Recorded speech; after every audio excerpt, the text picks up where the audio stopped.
اللهم صل وسلم وبارك على سيدنا محمد وعلى آله وصحبه أجمعين. ازيكم يا حبايبي عاملين ايه؟ يا رب تكونوا بخير. شايفين الكيكة دي بقى؟ كيكة لذيذة جدا جدا جدا، مش هتبطلي تعمليها. عندك بلح رطب، مش كتير ولا حاجة حبة كده صغننين وهنعمل أحلى كيكة. كيكة بقى ايه؟ بالبلح، بالايه، بالعسل، بالسكر المكرمل. حاجة كده ميكس فظيع بجد، فظيعة فظيعة فظيعة. شايفين الجمال؟ طعمها تحفة يا بنات، والله العظيم بجد حلوة قوي قوي قوي. لو جربتيها مش هتبطلي تعمليها بعد كده، كل يوم هتعمليها. شايفين عاملة ازاي؟ تحفة تحفة تحفة. يعني عندك ضيوف تعمليها، للولاد تقومي تعملي لهم حاجة حلوة كده على السريع ياكلوها، وفي 10 دقايق بالظبط هتكوني عاملاها. ما بتاخدش وقت خالص وسهلة جدا جدا. نصلي بقى على سيدنا محمد الأول كده ونعمل لايك للفيديو قبل ما ندخل على الفيديو ونتفرج عليه. شايفين يا بنات البلح من فوق بقى معاه سكر مكرمل، العجينة نفسها بتاعت الكيكة فظيعة. معجونة بقى كده ايه، فيها عسل اسود وحاجة كده يعني ايه، خيال خيال كده. هتعجبك جدا جدا. هندخل بقى على المقادير بتاعتنا ونشوف هنعمل الجمال ده ازاي. الحاجة اللي اقول ايه، كيكة لذيذة جدا بجد. دي صينية مقاس 20 يا جماعة، أنا دهناها سمنة، دهناها بقى سمنة، دهناها زبدة. بس لازم يا سمنة يا زبدة، ما ينفعش زيت. أنا بقى هنجيب يعني هتجيبي معلقة سكر كبيرة وهترشيها في الصينية كده. أنا بقى حاطة سكر كتير، يعني أنا يعني إحنا في البيت هنا بنحب الحاجة المسكرة بزيادة. فأنتِ ما تحطّيش سُكّر كتير كده زيي لو ما بتحبّيش الحاجة المسكّرة، علشان الوِش كده مع البلح هيبقى إيه، هتبقى الكيكة مسكّرة شوية. فأنتِ لو ما بتحبّيش الحاجة المسكّرة أوي، هي معلقة سُكّر واحدة تفرديها في الصينية كده علشان تكرمل. بتحبّي اعملي زي حالاتي كده، هاتي لِك معلقتين 3 سُكّر وافرشيهم في الصينية كده، يكرمل بقى مع الكيكة فظيعة بجد، حلوة جدًا، جدًا، جدًا.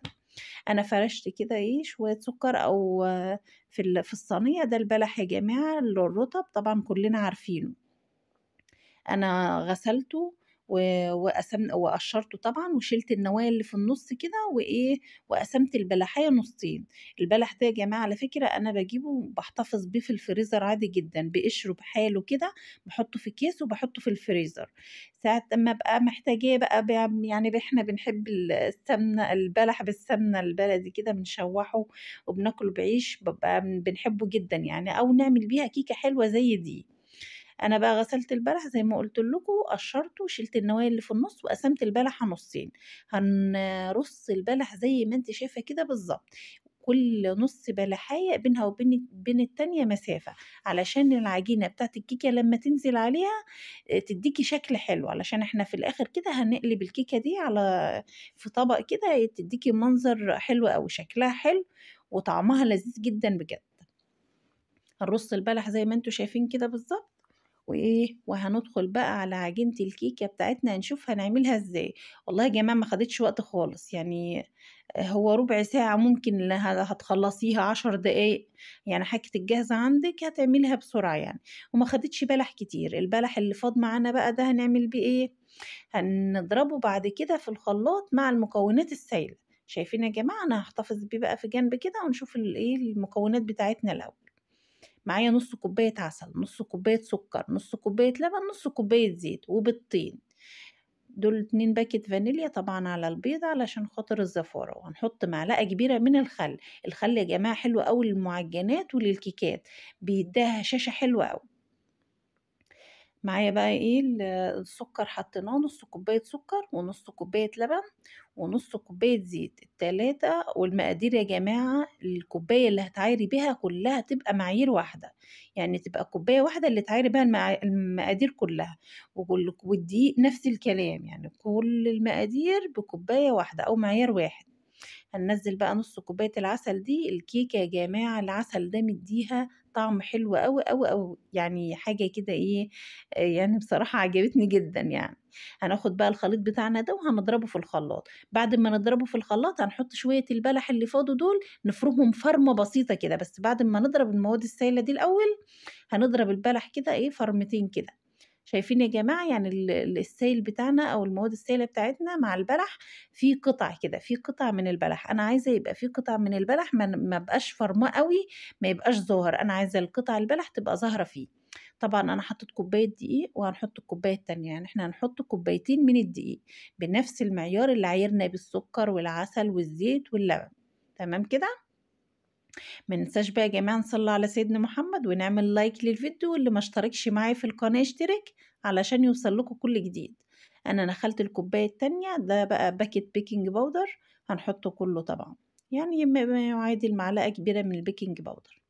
نخلناها برضو علشان خاطر بيبقى فيه كلاكيع كده، بيبقى متكتل. هنجيب بقى المضرب السلك بتاعنا وهنقلب بقى ايه المقادير دي كلها مع بعضها ونقلبها كويس جدا. ويا جماعه انت هتهيألك بقى ان هي مكلكعه وكده، هي مش مكلكعه، هي قطع البلح اللي في القلب العجينه هتحسيها ان هي العجينه خشنه كده، بس هي مش مكلكعه، دي مش كلاكيع يا جماعه اللي انتوا شايفينها دي قطع البلح اللي انا فرمتها فرمه واحده بس كده، بعد ما ضربت البيض باللبن بالعسل بالكلام ده كله في الخلاط، ضربتهم كويس او السكر باش وكل حاجه، حطيت شوية البلح اللي فاضوا دول في قلب الخلاط وإيه وضربته فرمة واحدة كده. أنا عايزة يبقى فيه، شايفين يا جماعة وأنا بنزل الخليط كده هتحسي إن فيه تكتلات كده، دي مش تكتلات، ده البلح اللي أنا فرماه. هننزل بقى الخليط بتاعنا كويس كده. أنا المفروض ما تهزيش الصينية علشان خاطر البلح ما يتحركش من مكانه، علشان لما نيجي نقلب الصينية كده بالكيكة يبقى البلح مرصوص زي ما هو ويديكي شكل حلو. لو هزينا الصينية بقى جامد كده البلح هيتحرك من مكانه، مش هيبقى نفس الشكل اللي انت رصاه في الأول. تمام كده يا حبايبي؟ كده بقى أنا جبت المعلقة علشان أسوي ايه الأطراف اللي في الآخر دي وأنزل فيها العجينة تبقى متساوية وكويسة كده. هي هزة خفيفة كده للكيكة وسبتها زي ما هي بالظبط. هنسويها بقى ايه على الرف الوسطاني على درجة حرارة 180 وما نشغلش الشواية، هي هتستوي هتبقى زي الفل لوحدها. شايفين يا جماعة؟ والله من غير شواية من غير أي حاجة. هنعملها بالخلة بقى كده ونطلعها، لو الخلة نظيفة تبقى كده استوت، وهي في الفرن على فكرة مش بعد ما نطلعها. شايفين الجمال؟ ومرتفعة جدا وكبيرة وبسم الله ما شاء الله، يعني ايه ارتفاعها حلو قوي قوي قوي، وشكلها جميل جدا وطعمها لذيذ جدا جدا جدا. هتعجبك قوي يعني لما تعمليها، ومش هتبطلي تعمليها، بس جربيها كده وهتشوفي. وطبعا مش مكلفة خالص، يعني ايه كوبايتين دقيق ونص كوباية لبن وكله كلام فارغ من البيت، كلها حاجات موجودة في البيت. والصينية يا جماعة لما نقلبها كده لازم تبقى سخنة، يعني أنا طلعتها من الفرن هو 10 دقايق بس هديت فيهم وقلبتها على طول، علشان هي لو كانت لو بردت هتقفش في الصينية وطبعا مش هتنزل، يعني هتقلبيها مش هتتقلب خالص. إنما كده السكر المكرمل لسه سايح واللبن سخن والبلح سخن قصدي، فهي لسه سخنة كده كلها في بعضها، طخرتها من الجناب كده وهي في الصينية ورحت قلبها اتقلبت على طول، يعني ما مش لازقة ولا أي حاجة. إنما لو قلبتها وهي باردة مش هتتقلب معاكي. شايفين الجمال يا جماعة؟ والله تستاهل لايكات كتير جدا جدا جدا، وبألف هنا وشفا للي يجربه.